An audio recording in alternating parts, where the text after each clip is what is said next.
which are main sequence stars, B-type stars, but which develop a kind of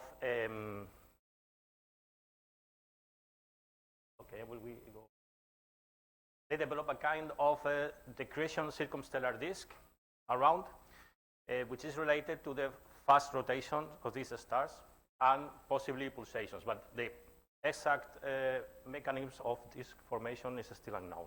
Okay. So because of the presence of this disk, these targets are well known for having some polarimetric properties. And this disk is responsible of that. Not only of that, it also causes some infrared excess. And as we see here, okay, we have measurements of B stars with disk and B stars without disk. So we see that clearly in the infrared we have some excess due to the presence of the disk. And also is responsible of having Balmer lines in emission. That's a very particular property of this kind of stars. Okay, so we see here how this H-alpha line in particular behaves depending on the inclination of the disk with respect to the observer. So one main source of information about the disk is these Balmer lines in emission. Okay. The disk is known to be Keplerian. We don't know the mechanism of formation, but we have nice models to explain how the disk stays around the star and how it evolves, because sometimes it's expelled and is reformed again in the future. And of course, is an important source of polarization. In some cases, these stars are in binary systems. In some specific subset of these binary systems are those in which the companion is a compact object, a neutron star or a black hole. In that case, they are part of a group which is called high mass X-ray binaries. And the majority of objects in this group are of this type, B stars with this circumstellar disk accompanied by a compact object. And because of the interaction of the material of the disk with the compact object, we have accretion, and because of accretion, we have emission in X-rays. Okay, so we know, because of studies of H-alpha lines, that in the presence of a compact object, because of tidal interactions, the disk around B stars are more compact and denser than the disk in isolated B stars. Okay.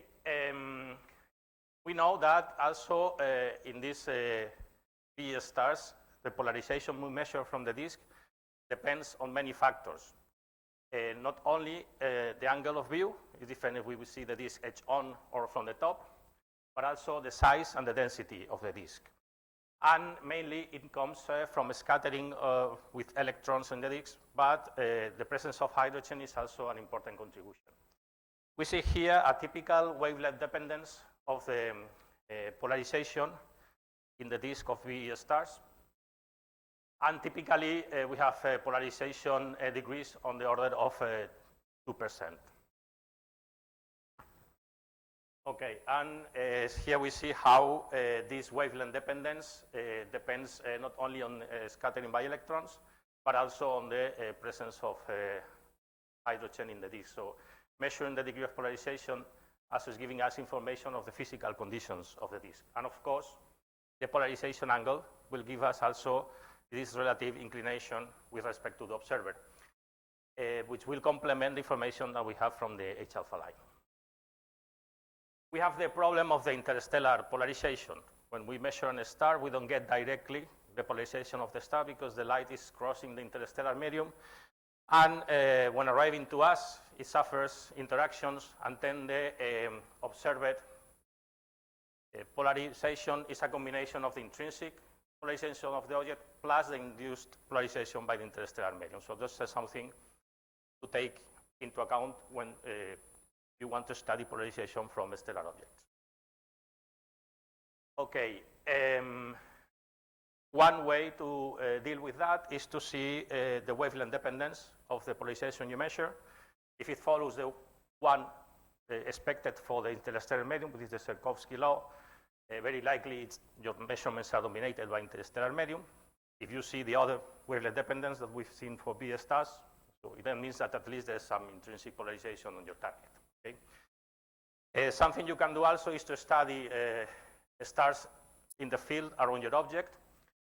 And now, thanks to the very nice distances obtained with Gaia data, you can even select the stars close by in the field of view, but also close by in distance, and measure the polarization of these other stars. And comparing with the ones of your target, you can see if they are similar or different, and that helps you to determine if your target is dominated by interstellar polarization, or if you can see some intrinsic thing. Okay, so in principle, if you see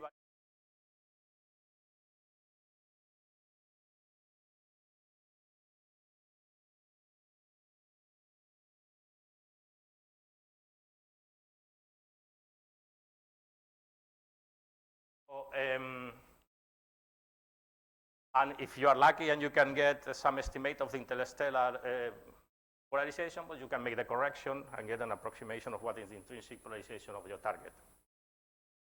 Okay, this is very similar to what Andre was talking for dipole, but how FAPOL works. Very similar things. When you have only a bright target, you have this double image. Your work is easy, but when you have a crowded field, you have to be very careful and rotate the instrument accordingly to avoid overlapping of targets. Okay. So this is our sample of observed stars. We were measuring not only polarization with FAPOL, we were trying to get photometry. That's something very good with PASU and alphos combination, that you can change very quickly. And because these are bright stars, the overheads are not very large. So you can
we have done is to get this catalog with lots of measurements of polarization.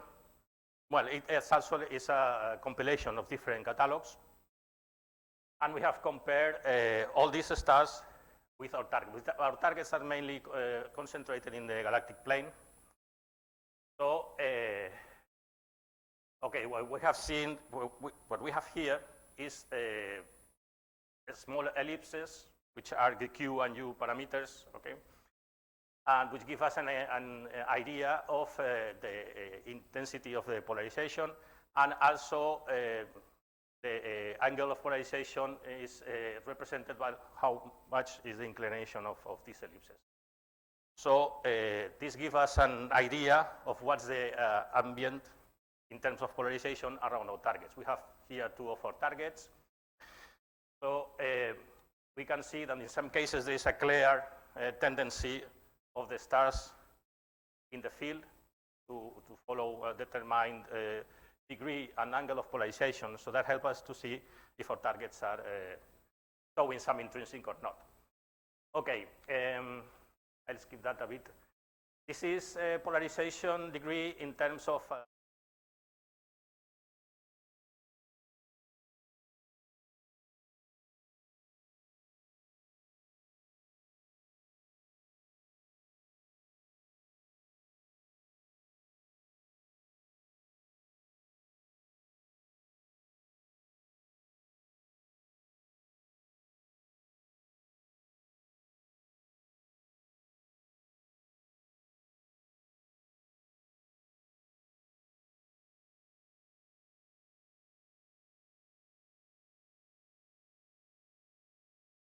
if it's actually some intrinsic or not polarization.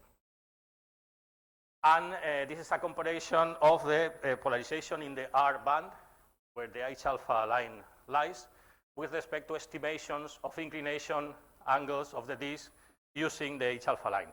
This is, you see very big errors, so this is not very conclusive. And that stresses out the importance of having very nice polarization measurements, because in that way we have accurate inclination angles. Okay?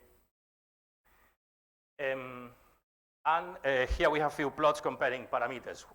The most interesting one for me is the one here,